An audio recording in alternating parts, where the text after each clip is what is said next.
Rapat Paripurna DPRD Palembang ke-6 pada masa persidangan 1 tahun 2024 digelar di Gedung Rapat Paripurna DPRD Kota Palembang pada Senin 13 Mei 2024.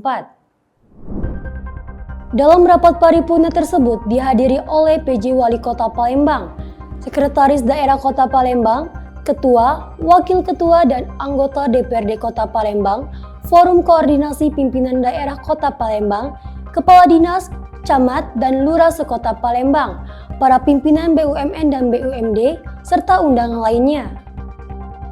Tujuan rapat paripurna DPRD Kota Palembang kali ini untuk menyampaikan hasil reses DPRD Kota Palembang yang dilaksanakan mulai tanggal 28 hingga 30 April 2024. Ketua DPRD Kota Palembang Zainal Abidin SHMH memimpin langsung rapat paripurna tersebut.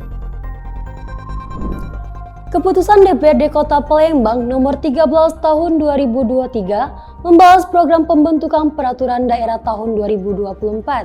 Sementara keputusan DPRD Kota Palembang nomor 14 tahun 2023 menetapkan rencana kerja tahunan DPRD untuk tahun 2024.